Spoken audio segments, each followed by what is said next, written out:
objetivos, el marco teórico, que consiste en un resumen de lo que mencionamos anteriormente, más aparte los temas de mordentes, fibras, los métodos de separación, el mecanismo de reacción justamente que es la síntesis de fenolftaleína, y las propiedades físico-químicas, el procedimiento experimental y la bibliografía.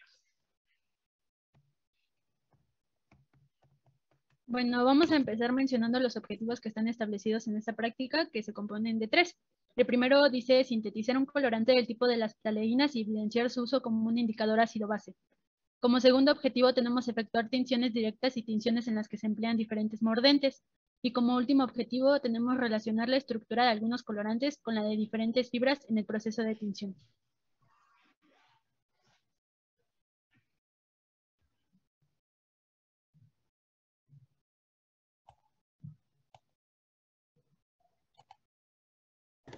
Aquí vamos a iniciar con nuestro marco teórico con la siguiente pregunta, que es que si alguna vez ustedes se han preguntado por qué los objetos del universo tienen color.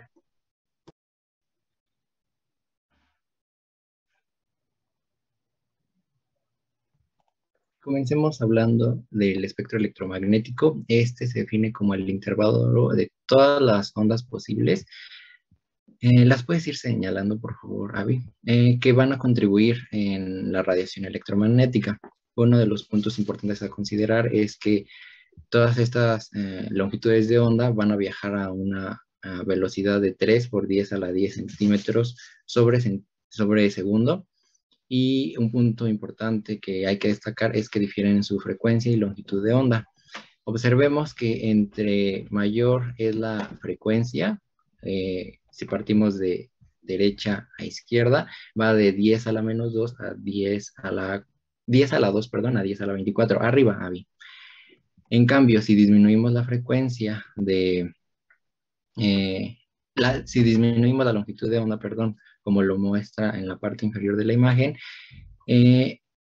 esta va a decrecer.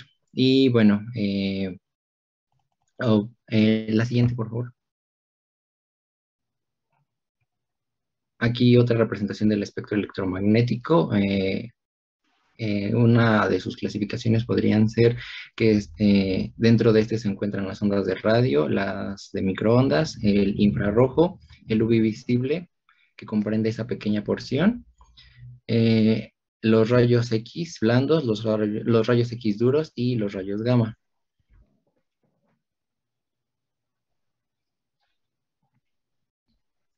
Vamos a enfocarnos en el espectro de luz visible, que como sabemos es una pequeña parte del espectro electromagnético que nuestro ojo es capaz de percibir y que son los colores. Este espectro de luz visible va a abarcar una longitud de onda que va desde los 380 a los 780 nanómetros, como podemos ver en la imagen que está a la derecha. La que sigue, por favor. Bueno, en este rango de longitud de onda vamos a poder encontrar diferentes colores o distinguir. Es como si hiciéramos un zoom al espectro de luz visible y vamos a poder distinguir los colores violeta, azul, cian, verde, amarillo, naranja y rojo. Los colores que tenemos en cada uno de nuestros extremos, por ejemplo, en este caso el violeta, que va de los 380 a los 436 nanómetros, y en el otro extremo el rojo, que va desde los 627 hasta los 780 nanómetros.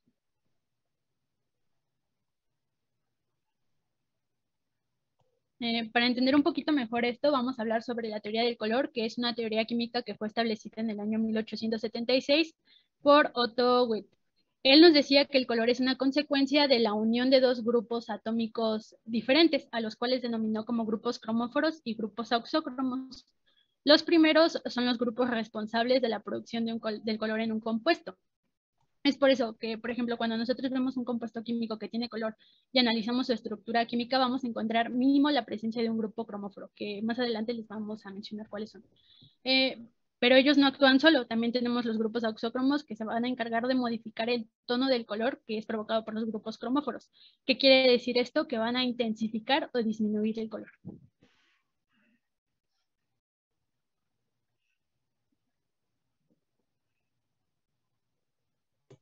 Ok, hablando más de los grupos cromóforos, tenemos que son grupos insaturados capaces de presentar transiciones de pi a pi excitado y, ay, recuerdo de cuál era el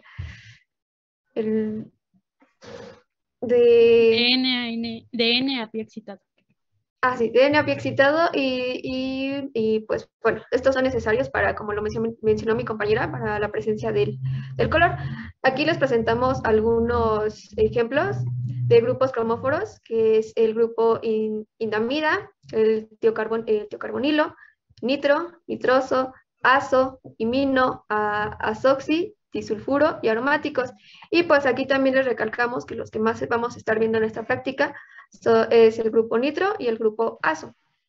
También cabe agregar que son responsables de son responsables de la absorción de determinadas longitudes de onda del espectro visible que acabamos de explicar. Antes de pasar a la siguiente, N simboliza a todos los átomos que presentan grupos de electrones de no enlace. No enlazantes, sí, cierto, ya me acordé. Ok. Ahora también grupos oxocromos son nuestro grupo funcional que se van a encontrar unidos al cromóforo y esto va a alterar la longitud de onda y la intensidad, ojo aquí, la intensidad de la absorción que había mencionado antes. Ok, una vez eso aclarado, aquí están algunos ejemplos, y como el grupo hidroxilo, el grupo amino, carboxilo, aldehído y algunos halógenos. Pues bueno, estos van a determinar el color de una sustancia, más que nada la intensidad.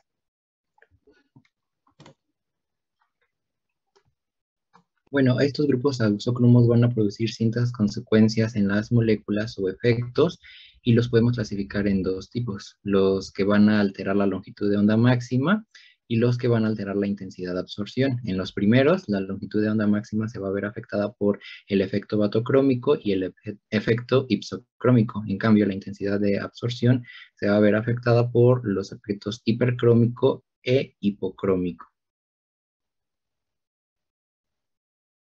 Bien, sí.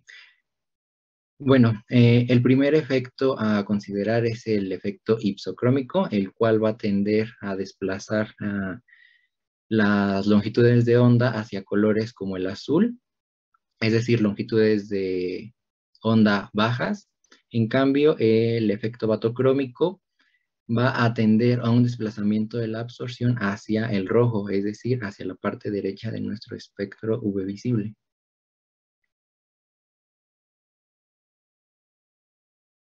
Por otra parte, la intensidad de absorción se va a ver afectada por el efecto hipercrómico. Este va a tender a un aumento a la intensidad de absorción y el efecto hipocrómico va a tender a una disminución en esta intensidad de absorción.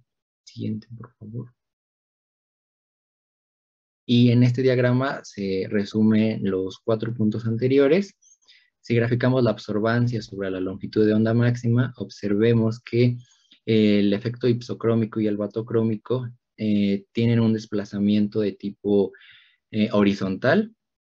Recordemos que el efecto batocrómico tiende a desplazar la longitud de onda a colores rojizos y el ipsocrómico al color azul. En cambio, el efecto hipercrómico y el hipocrómico tienen un desplazamiento de tipo vertical y me van a alterar la intensidad de mi onda.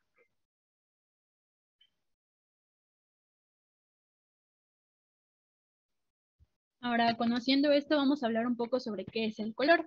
Primero me gustaría mencionar que el color no es una característica propia de los objetos, es más bien una percepción de nuestro sentido de la vista.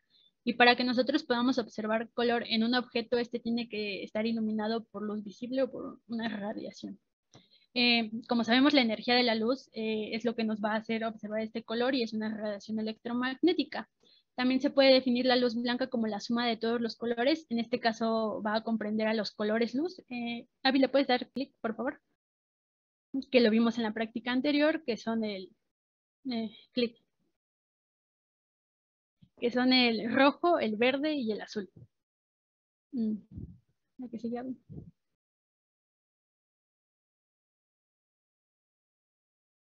Avi. Estoy en eso. Ah, bueno. Ahí aparecen los colores luz, rojo, verde y azul.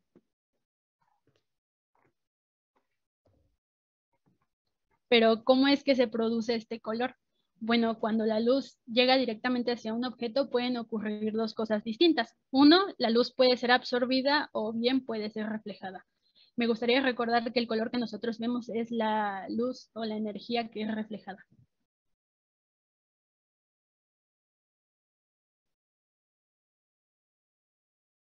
Para comprender mejor esto, vamos a utilizar un ejemplo.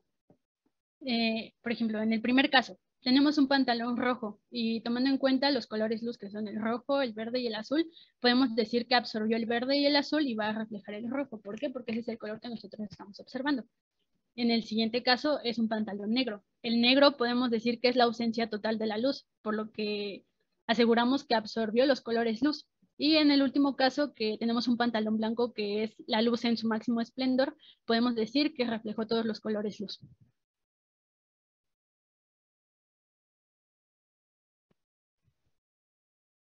Mencionemos ahora la parte de las transiciones electrónicas, que estas se definen como la migración justamente de un electrón de un determinado nivel energético a uno diferente, ¿no? Sí, gracias, David.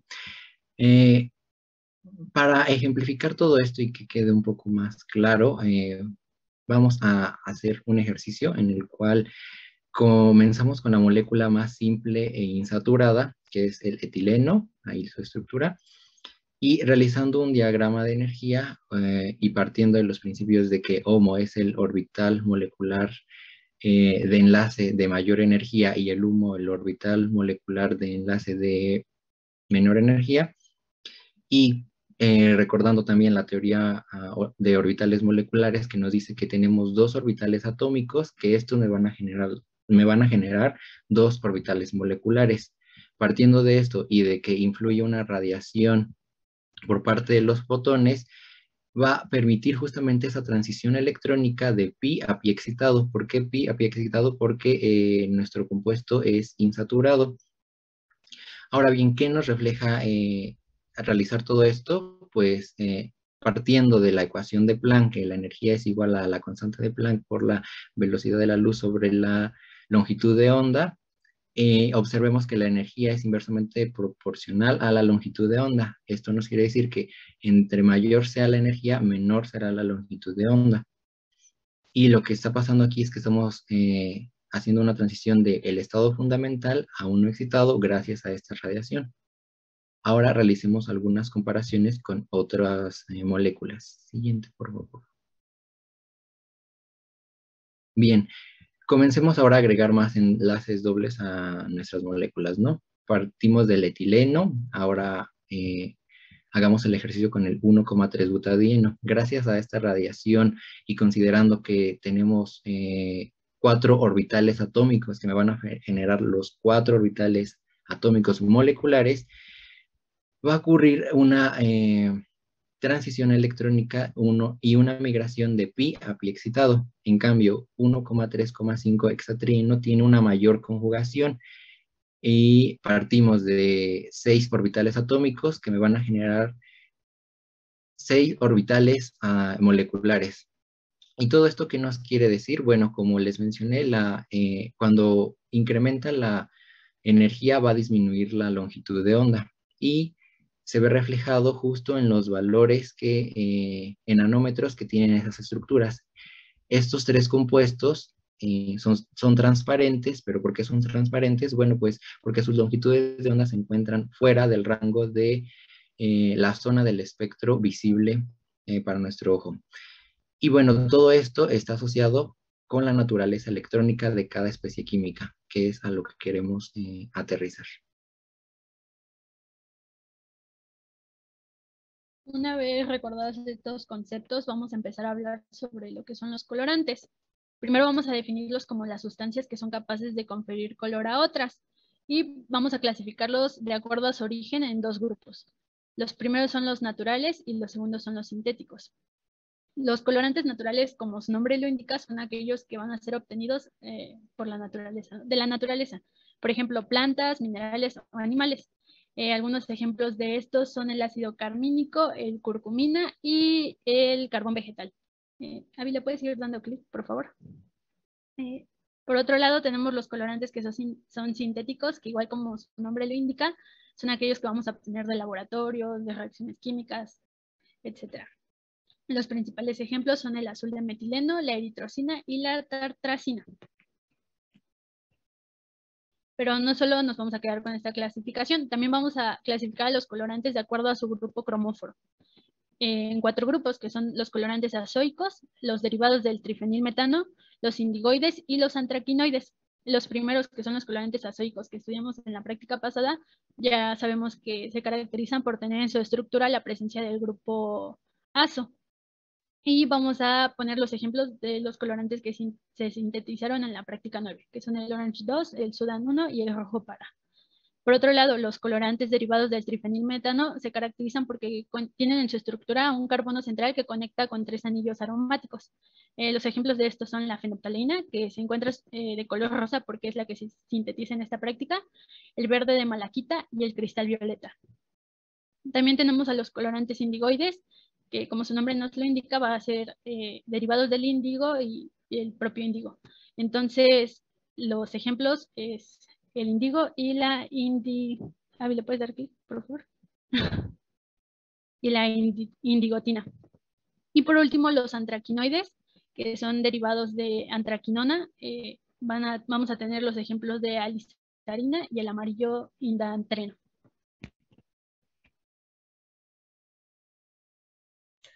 Ok, como ya mencionamos, vamos a utilizar la fenolftaleína, que va a ser un colorante que pertenece a los derivados de las, más bien pertenece al grupo de las ftaleínas y es un derivado del trifenilmetano. Tenemos que es un ácido débil que puede perder protones en disolución. Y de hecho lo utilizamos muchísimo como indicador de pH en titulaciones ácido-base, como lo hemos estado viendo muchísimo en este semestre. También tenemos que, de acuerdo a, justo por lo mismo que estoy diciendo, de las titulaciones, en ciertas condiciones de pH, pues va a presentar diferentes coloraciones. Por ejemplo, en condiciones ácidas o ligeramente básicas va a ser incoloro, y como lo vemos en esta imagen.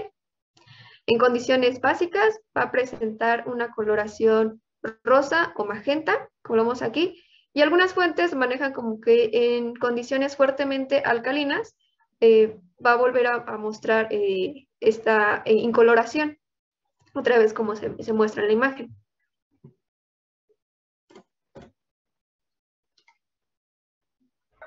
Ahora, para adentrarnos en un concepto nuevo que vamos a utilizar en esta práctica, el cual es un mordente, que se va a definir como una sustancia que nos va a servir para fijar un colorante de una manera uniforme y estable. Generalmente los mordentes se tratan de sales metálicas, que en este caso vamos a utilizar el sulfato de cobre y el cloruro férrico. Otros ejemplos que también se utilizan de mordentes son el sulfato de aluminio, el sulfato ferroso, el cloruro de estaño, entre otros. Como podemos ver, se trata de sales metálicas. Pero ¿cómo funciona un mordente? No sé si ustedes alguna vez han pintado alguna prenda, por ejemplo, con estas pastillas de la mariposita o cosas así. Bueno, pues más o menos así es como funcionan. En agua caliente nuestro mordente se va a disolver, por lo que la sal se va a disociar.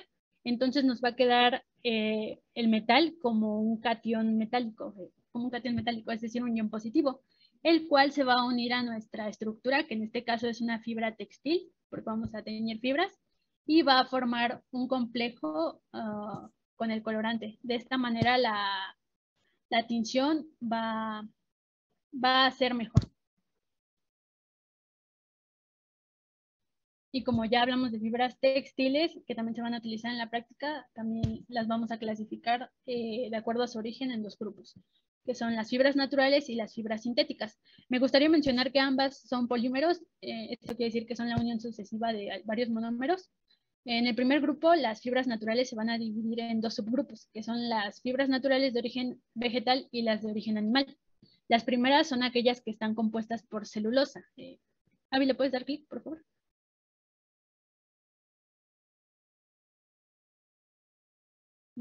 bueno, compuestas por celulosa, por ejemplo, el algodón, y las de origen, el algodón y el lino, y las de origen animal son aquellas que están formadas por proteínas, que como ejemplo tenemos a la lana y a la seda. También las fibras sintéticas, igual como su nombre nos lo indica, son aquellas que son sintetizadas químicamente, y un gran ejemplo es que muchas de ellas son sintetizadas por la polimerización.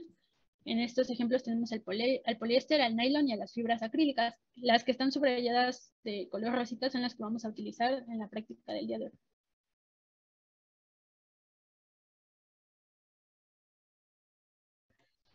Ok, también vamos a utilizar algunos métodos de separación en nuestro desarrollo experimental y muchos, bueno, de los 3 principales que vamos a ocupar, tienen que ver muchísimo con los que tuvimos que ver en segundo semestre en química orgánica en laboratorio.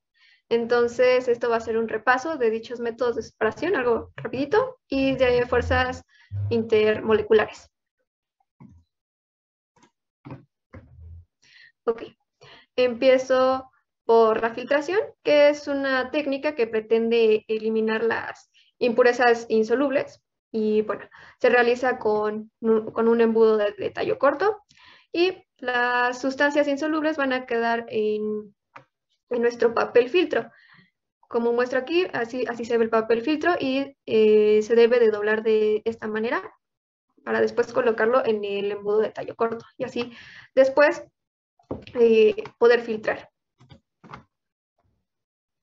Nuestro siguiente método de separación es nuestra extracción líquido-líquido, que nosotros lo vamos a ver en el desarrollo experimental como lavados. Pero bueno, esta es una técnica sí es una técnica de separación de solutos presentes en una disolución a otro más afín a dichos solutos. Dicho en otras palabras, o como yo se los podría explicar mejor a ustedes y espero me entiendan, se fundamenta en la diferencia de solubilidad, en el que las estructuras se van a mezclar en 2 disolventes líquidos de forma proporcional a sus respectivas solubilidades. Ok, y hay 2 tipos de extracciones, líquido-líquido, que está la simple y la múltiple. La simple, como podemos ver aquí, es solamente una extracción en la que se utiliza la mínima cantidad de disolvente. Y pues la múltiple se van a hacer varias extracciones utilizando utilizando volúmenes muy pequeñitos de disolvente. ¿Y dónde los vamos a realizar? Pues es en nuestro embudo de separación. Ok, y ya que estamos hablando del embudo de separación, pues este consta de un tapón y una llave que deben de estar bien ajustados y también previamente se deben de haber lubricado con una grasa adecuada. Okay. Una vez todo eso, el embudo debe agitarse moderadamente y purgarlo abriendo la llave tal como lo podemos ver en estas ilustraciones. Y esto en qué nos va a ayudar, pues evita la presión en su interior. Después de agitar el embudo, vamos a ponerlo aquí en nuestro soporte y vamos a dejar que se formen la separación de fases. Y una vez que ya tengamos identificadas que se vean bien formadas esta separación de fases que les estoy comentando, pues podemos empezar a hacer nuestras extracciones líquido-líquido. Okay. Y ya que estamos en todo esto de las separaciones de fases, etcétera, también es importante tocar este importante punto que son las emulsiones. Recordando un poco qué son estas, qué es esto que les estoy comentando, pues son sistemas dispersos en un medio líquido en el que las dos son fases líquidas y pues es un tipo de dispersión coloidal. Ok, puede que en nuestra extracción líquido-líquido se pueden llegar a formar estas emulsiones y es importante romperlas o de lo contrario no se va a poder hacer una buena extracción. Entonces, ¿Cómo las podemos romper? Pues con un movimiento de giro suave al líquido del embudo, podemos mover ligeramente el embudo. También con la agitación rigorosa a la fase dispersa, la centrifugación o la adición de una solución saturada de cloruro de sodio. Y pues, ¿cuál de estos utilizar? Depende de lo que contemos, depende de lo que contemos en nuestro laboratorio. Y bueno, aquí les tengo una imagen donde tenemos a una fase continua y una fase dispersa. Les voy a poner el ejemplo del agua y el aceite. Tenemos enumerada con el número 1 la fase dispersa, que sería el agua, y la fase continua, que sería el agua, y la fase dispersa, que sería el aceite, y podemos ver que se forma una emulsión, donde ambos están en un medio líquido.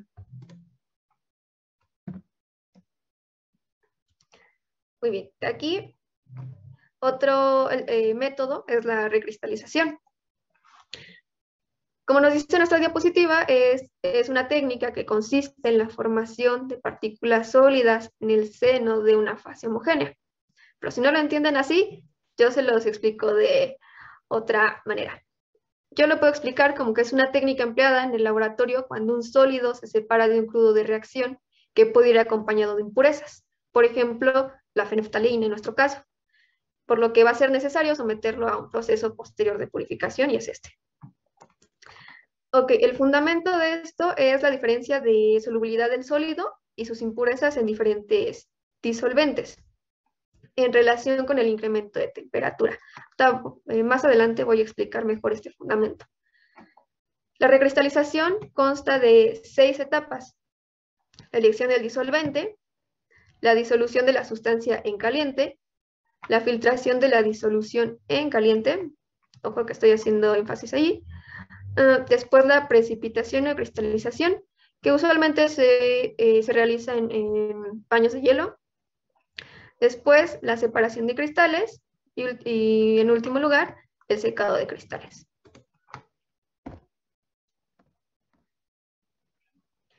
Ok, nuestro primer paso es la elección del disolvente. ¿Y cómo lo hacemos? Primero haciendo una estimación de la solubilidad. ¿Cómo hacemos eso? Pues tenemos que considerar la estructura del sólido, del disolvente, y una vez que hayamos analizado eso, ¿qué fuerzas intermoleculares se van a realizar estos dos primeros? Y pues aquí viene nuestra regla de oro, que hemos estado revisando bastante a lo largo de estos semestres, que lo similar disuelve a lo similar.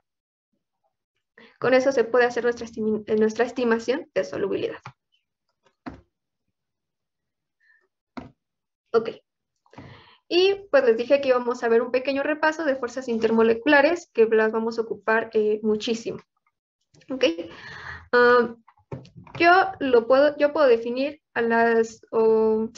como yo lo entendí, y yo se los puedo explicar, las interacciones, las fuerzas intermoleculares son una interacción de unión y o repulsión entre las moléculas que pues son las encargadas de la atracción de estas mismas, pues porque como sabemos las moléculas no andan ahí en su existencia solitarias, ¿no? Y pues entre estas fuerzas intermoleculares las resumí en 3 tipos, en dipolo-dipolo, ion-dipolo y de dispersión. Las fuerzas dipolo-dipolo. Estas ocurren cuando una molécula está formada por átomos con diferentes electronegatividades. Y esta diferencia de electronegatividad es bastante, ¿no? Como lo podemos ver en el ácido clorhídrico. Veamos su estructura, en el que dicha diferencia de electronegatividad se ve bastante en la carga parcial positiva que tiene este hidrógeno y la gran carga parcial negativa que tiene el cloro. Y una vez así, se puede crear estos dipolos de cargas parciales contrarias, se atraen. Ok, un ejemplo de fuerzas intermoleculares dipolo-dipolo son los puentes de hidrógeno. estos no van a ser como un verdadero enlace, pero pues sí es una atracción entre moléculas bastante fuerte. ¿Y quiénes las van a llevar a cabo? Pues el flúor, el oxígeno y el nitrógeno van a ser capaces de crear estos puentes de hidrógeno. Y pues los coloqué así desordenados y no en su orden como lo muestra la tabla periódica, porque pues es una gran manera de aprendérselo como FON. Y pues son los átomos que van a formar estos puentes de hidrógeno. Y un ejemplo de estos puentes de hidrógeno, pues justamente es con las moléculas de agua, en el que el oxígeno tiene una fuerte carga parcial negativa, dejando así al hidrógeno con una gran deficiencia de electrones y pues sí, de electrón, y pues dejándolo con una carga parcial positiva bastante marcada. Entonces, al tener esta carga parcial positiva, va a crear una gran atracción hacia el otro átomo de oxígeno de otra molécula de agua. Bastante sencillo este ejemplo.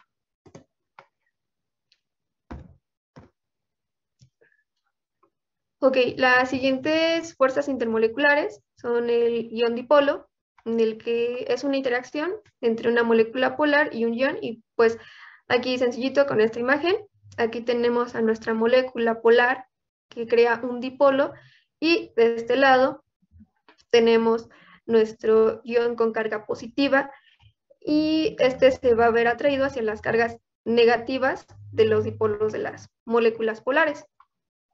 Lo mismo de este otro lado, el ion negativo se va a ver atraído hacia el lado positivo de nuestra molécula polar, que tiene el dipolo.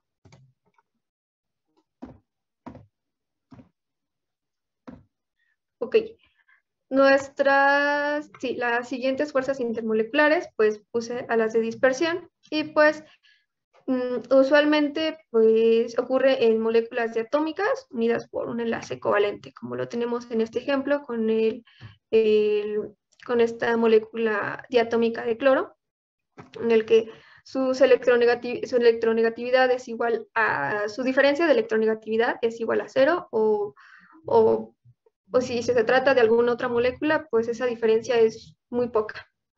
Es cuando se presentan estas fuerzas intermoleculares de dispersión. Y un ejemplo de eso puede ser, son los dipolos instantáneos, dipolos inducidos. En este tipo de moléculas diatómicas, tienen repartidas sus electrones, bueno, sus cargas como tal.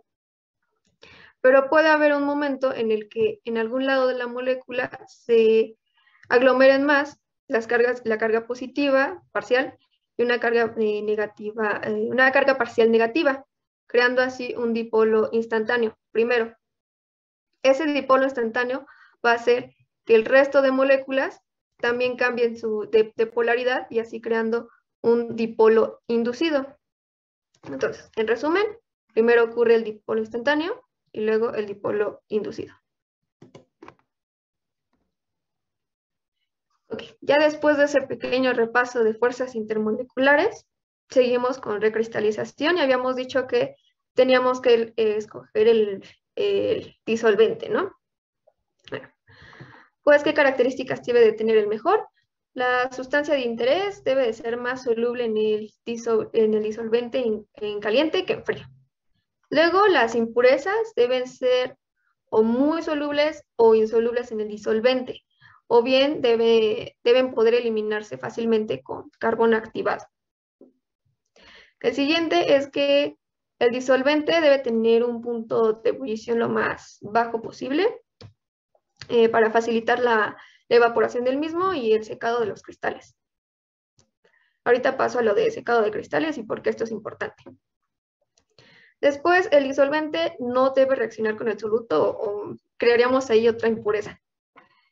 También algo bastante a considerar es el costo, toxicidad e inflamabilidad. ¿Por qué? Pues primero por las posibilidades que nos puede dar el laboratorio donde estemos trabajando, y pues también debemos de siempre resguardar nuestra salud y trabajar con los reactivos menos peligrosos posibles. Ok, lo siguiente que tenemos es nuestra segunda etapa, que es la disolución de la sustancia en caliente. En esta, como había dicho, la recristalización se basa en un principio de que la mayoría de los sólidos son más solubles en un disolvente en caliente que en frío. Pues de igual manera la solubilidad de un sólido está en función de su estructura química y de la temperatura. Cuando un compuesto sólido se recristaliza en un disolvente apropiado que ya previamente elegimos, se debe de formar una disolución saturada a temperatura elevada y después a la cual debe enfriarse para separar en forma cristalina. ¿Cómo se hace una disolución saturada? Pues primero el soluto debe estar finamente pulverizado, después se disuelve en una mínima cantidad de disolvente en ebullición. Aquí. Y se puede calentar en un baño de agua, pero ahorita yo lo representé así. Y bueno, conforme a esta disolución calentada se le va agregando más disolvente en pequeñas proporciones y con agitación constante. Cuando el sólido se disuelve totalmente, no debe agregarse más disolvente, pues porque entonces ya no podríamos lograr adecuadamente nuestra disolución saturada. Nuestra tercera etapa es la filtración de la disolución en caliente. Y pues de aquí ya no hay más vuelta de hoja, su objetivo es eliminar impurezas solubles. Eliminar impurezas insolubles, que diga. Y bueno, esta filtración debe hacerse muy rápido, empleando el embudo de tallo corto y pasando a través del papel filtro, que ya debe estar doblado de la manera en la que se ilustra aquí. Y bueno, ¿por qué debe de hacerse rápido? Para evitar que el compuesto se cristalice en el embudo. Y bueno, esto es todo por la parte de la tercera etapa de filtración. Luego pasamos a nuestra cuarta etapa, que es la precipitación o cristalización. Aquí buscamos que se obtenga un sistema cristalino ordenado y de mayor pureza. ¿Y cómo vamos a obtener esa mayor pureza? Pues también tiene que ver muchísimo con el tamaño de los cristales. Y este tamaño se controla con la velocidad de reacción, velocidad de cristalización, perdón. Una velocidad de cristalización rápida me va a crear cristales pequeños y una velocidad de cristalización lenta, cristales grandes. Y pues esto no nos conviene para nada. Pues porque aún puede tener, o podemos, por ejemplo, en cristales grandes podríamos tener gran cantidad todavía de impurezas, o en cristales pequeños podríamos tener muy poca cantidad de nuestro producto de interés. Bueno, y también esto de precipitación o cristalización tiene base en la nucleación, que es, buscamos la precipitación del primer microcristal para que se vayan produciendo como que en cadena el resto de cantidad de cristales. ¿Y cómo podemos inducir esta precipitación? Pues lo podemos hacer adicionando pequeños fragmentos de vidrio, añadiendo un pequeño cristal de nuestro producto, o esta disolución se puede introducir en un baño de hielo, como lo muestro aquí. Había dicho que es como que lo más común. Y bueno, algo aquí que se recomienda mucho en este paso es que se haga en un matraz Erlenmeyer para evitar la evaporación del disolvente. Okay. Nuestra quinta etapa es la separación de cristales. Esta etapa buscamos eliminar al máximo el disolvente. Y tenemos dos formas de hacerlo: por gravedad o al vacío. Ok. En la primera, utilizamos nuestro nuestro embudo y el papel filtro. Y en la otra utilizamos un matraz Kitasato y un embudo Faulkner, no sé si exactamente si así se pronuncia, siempre me cuesta. Y bueno, una vez que los cristales queden separados, deben lavarse con una pequeña cantidad de disolvente frío.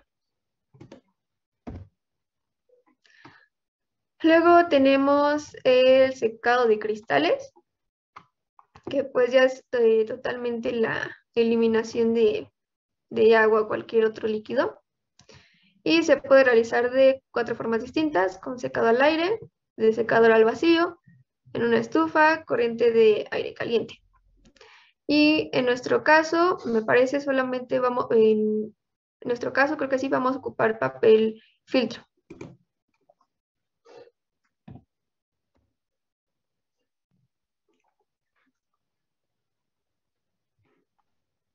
Conozcamos ahora las propiedades físico-químicas de los compuestos con los cuales vamos a trabajar. Y el primero es el anhídrido ftálico, el primer reactivo. Este tiene un peso molecular de 148.1, su estado físico es sólido, su color es blanco, y los espectrogramas de seguridad es nocivo para la salud, irritante y corrosivo.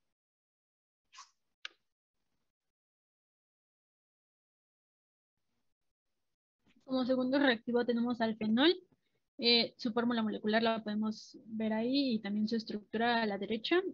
Su estado físico es sólido, es incoloro, es soluble en alcohol y glicerol y de acuerdo a sus pictogramas podemos decir que es corrosivo, es peligroso para la salud y dañino para el medio ambiente.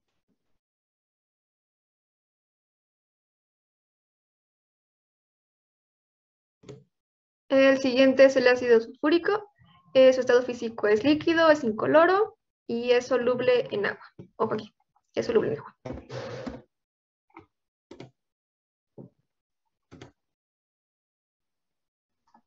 Nuestro producto de síntesis, que es la fenolftaleína, un peso molecular de 318.32, es sólido, es de color blanco, es soluble en alcoholes y tenemos que tener cuidado, es nocivo para la salud, aunque ahorita que lo digo me pongo a dudar, lo siento, porque no creo que sea tan dañino para la salud.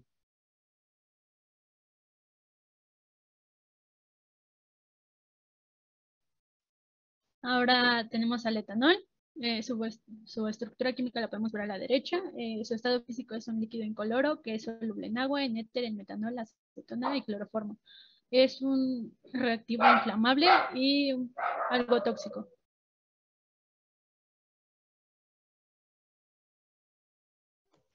Aquí tenemos al hidróxido de sodio con su estructura química aquí a la derecha.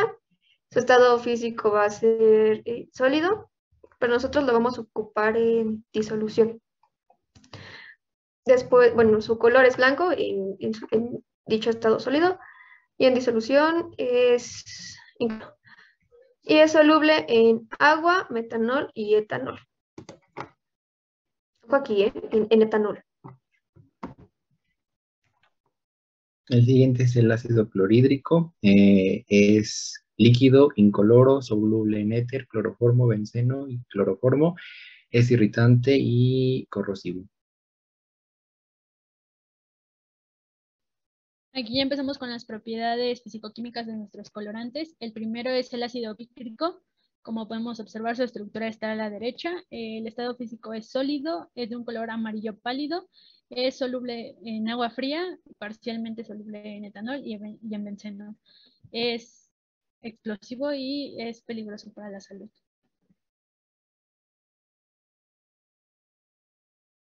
Aquí tenemos a nuestro colorante Orange 2. Lo trabajaremos en estado físico sólido en un inicio. Luego, bueno, es de color naranja oscuro. Y aquí en su estructura podemos ver al cromóforo principal, que es el grupo azo, como lo estuvimos estudiando en la práctica pasada.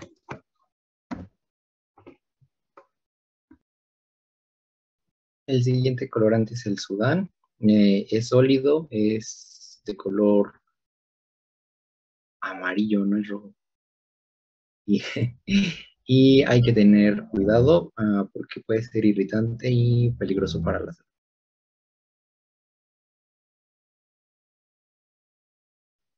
Y por último tenemos al rojo para, que su estado físico es sólido, es de un color rojo, es tóxico y su estructura la podemos ver al lado derecho.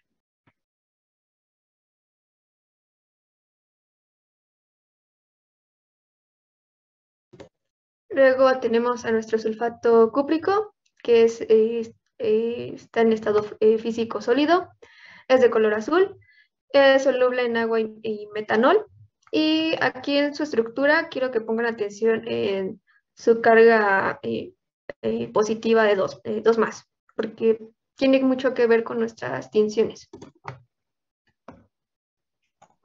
El siguiente mordente que vamos a ocupar va a ser el cloruro férrico, es sólido, es de color amarillo, soluble en agua, acetona, éter y metanol. Es irritante, es corrosivo y aquí también hay que poner mucha atención en que es un mordente tridentado, puesto que forma un enlace triple con los 3 cloros.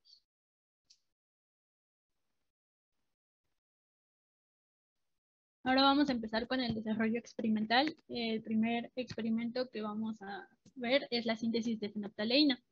El primer paso es colocar 1 gramo de anhídrido ftálico y 1.2 gramos de fenol, que van a ser nuestros reactivos. Posteriormente se va a adicionar 0.5 mililitros de ácido sulfúrico, el cual va a ser el encargado de proporcionarnos el medio ácido en la reacción.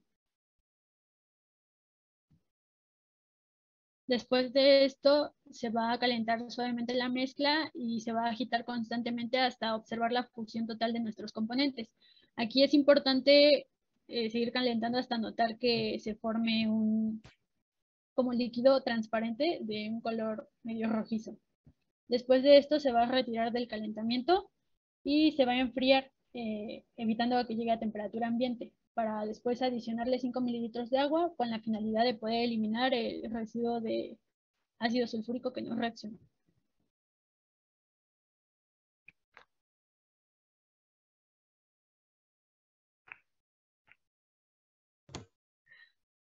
Ok, de aquí, o sea, después de que se agregó el agua, ponemos nuestro matraz, nuestro vaso de precipitados en un baño de hielo hasta lograr la precipitación. Y aquí es cuando ya empezamos a obtener nuestra fenolftaleína, porque aquí buscamos que se cristalice. Y en el paso 6, que es filtrar y lavar con 10 mililitros de agua fría, es para la purificación de esta misma y ir quitando impurezas.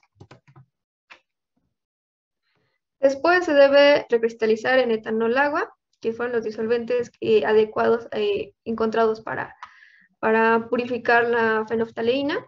Y aquí otra vez están nuestros pasos, que ya previamente había explicado cómo es un proceso de recristalización.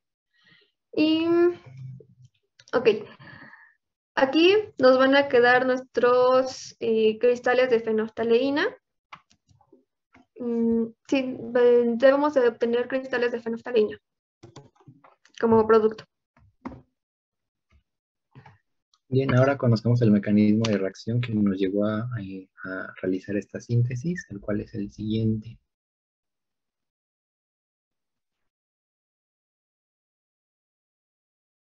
Bueno, la reacción general de la síntesis de fenolftaleína comprende 1 mol de anhídrido ftálico, reacciona con 2 moles de fenol en un medio ácido, en este caso utilizo el ácido sulfúrico, el cual me va a dar la molécula de fenolftaleína. Sí. Bueno, el primer paso es una reacción ácido-base. Lo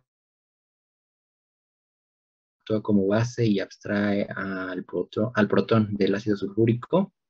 Este libera el ion bisulfito y el resultado obtenido puede estabilizarse por resonancia, como se muestra ahí, en el cual el par electrónico del enlace pi se une al oxígeno y de esta manera se logra la formación de un carbocatión que es importante para el siguiente paso.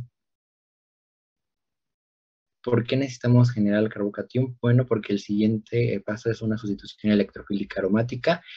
El primer mol que vamos a utilizar de fenol se va a estabilizar por resonancia, en donde un par de electrones de no enlace del oxígeno va a formar un doble enlace entre el carbono y el oxígeno. El enlace pi de ese carbono se va a mover hacia el siguiente carbono y así sucesivamente hasta obtener ese carbanión en posición para respecto al grupo hidroxilo. De esta forma, tenemos la primera unión en... Sí, ya en el resultado. Sí.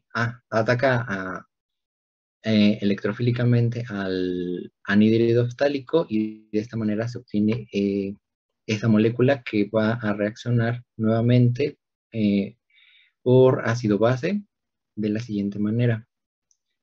El ion bisulfito que se encuentra en el medio va a tomar al protón que se encuentra en la molécula de fenol, o bueno, de la que era antes la molécula de fenol, y el par electrónico va a formar un doble enlace en el carbono en posición para respecto al hidroxilo. El par electrónico del siguiente carbono se va a estabilizar generando un doble enlace y el par electrónico entre el carbono y el oxígeno vuelven a formar un par electrónico de no enlace.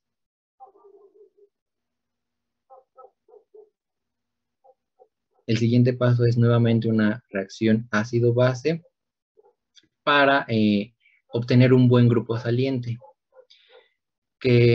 ¿Cómo va a ser esto? Bueno, pues nuevamente el grupo hidroxilo va a tomar un protón del ácido sulfúrico, este va a liberar el ion bisulfito y de esta manera generamos el ion hidronio, el cual es un excelente grupo saliente. De esta manera sale el quinto paso de la salida del grupo saliente, se libera agua, ¿y con qué finalidad? Bueno, pues porque necesitamos un carbocatión para realizar el siguiente paso, el cual es nuevamente una sustitución electrofílica aromática. Aquí entra el segundo mol de fenol, el cual se va a estabilizar por resonancia. El carbanión va a atacar al carbocatión para adicionarse la molécula de fenol a la estructura principal. Y observemos que nuevamente tenemos un hidrógeno ahí en posición para respecto al grupo hidroxilo.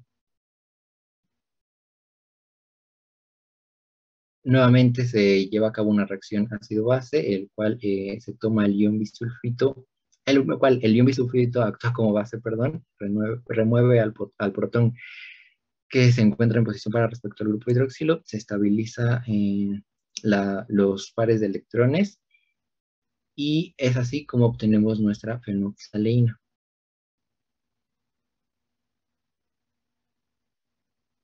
Bien, aquí se resume todo lo dicho anteriormente. Primero una reacción ácido-base con el ácido sulfúrico que se encuentra en el medio. Posteriormente, una sustitución electrofílica aromática con el primer mol de fenol, generando de esta manera nuestro carbocatión. Luego, el siguiente paso es la salida del grupo saliente. No, mentira, ya me adelanté demasiado. Luego vuelve a ocurrir una reacción ácido-base con el ion bisulfito que se encuentra en el medio. Posteriormente tenemos a un grupo hidroxilo en la molécula que vuelve a reaccionar con el ácido sulfúrico que se encuentra en el medio y de esta manera ya se forma nuestro ion hidronio, el cual es un excelente grupo saliente y es aquí abajo, ahí ya obtenemos nuevamente el carbocatión y es aquí donde vuelve a entrar la segunda molécula de fenol. Nuevamente una reacción de sustitución electrofílica aromática y de esta manera el ion bisulfito vuelve a tomar su hidrógeno que le pertenece. Y finalmente obtenemos la molécula de fenolftaleína.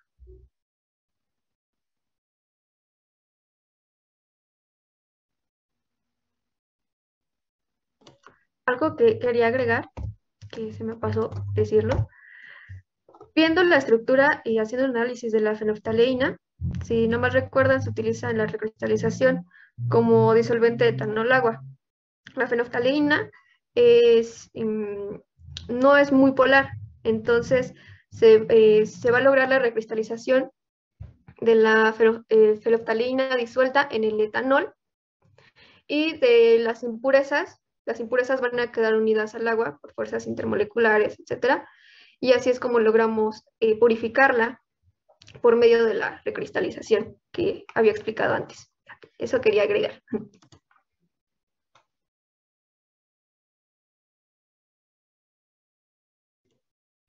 Ok, de aquí tenemos nuestras pruebas de identificación de fenolftaleína, que vamos a disolver algunos cristales de nuestro producto en 2 mililitros de solución de etanol, que como había dicho es soluble en dicho disolvente, creando una solución A.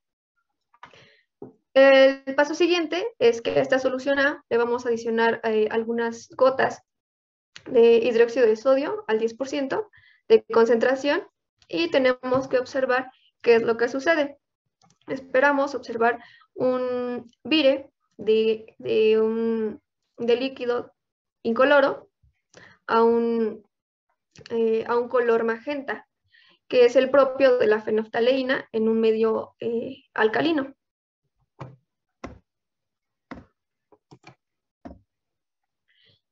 Y así vamos a utilizar esa misma solución que viró a magenta o a rosa. La vamos a adicionar algunas gotas de ácido clorhídrico en una concentración del 10%. Y lo que esperamos observar es nuevamente un vire de líquido a incoloro, que como sabemos es algo propio de la fenolftaleína en un medio ácido, que nos lo va a brindar el ácido clorhídrico. Bueno, pero ¿por qué pasa esto? Tal vez nos lo preguntamos. Como podemos observar la estructura de la fenolftaleína, tenemos 2 grupos de hidroxilo y estamos en un medio básico. Lo primero que va a pasar es una desprotonación.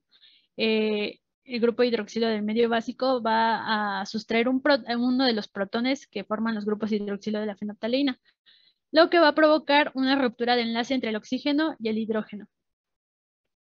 El oxígeno se va a quedar con el par de electrones y al mismo tiempo va a formar una insaturación con el anillo. Pero aquí vemos que el carbono quedaría con 4 enlaces, lo cual no es posible, por lo que los electrones así sí, por lo que los electrones que forman las insaturaciones del anillo van a empezar a deslocalizarse. De esta manera se va a formar una insaturación con el carbono que une al anillo, a los 2 anillos, pero aquí tampoco es posible tener 5 enlaces, por lo que se va a romper el enlace que forma este carbono, ahí lo puedes señalar, con el oxígeno, y el oxígeno se va a quedar con el par de electrones, por lo que va a tener una carga formal negativa.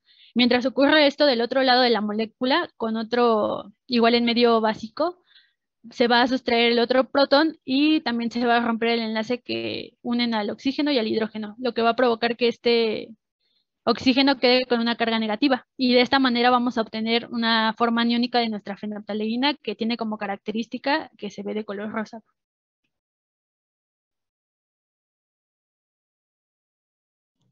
Ok, pero ¿qué ocurre en medio ácido? Pues aquí nuestra carga formal negativa de este oxígeno, pues resulta bastante inestable ya cuando está en medio ácido, y lo que va a hacer es regenerar este enlace con el carbono. Y así esta insaturación que vemos de este otro lado se va a deslocalizar a este otro carbono, y consecutivamente estos enlaces pi también se van a deslocalizar.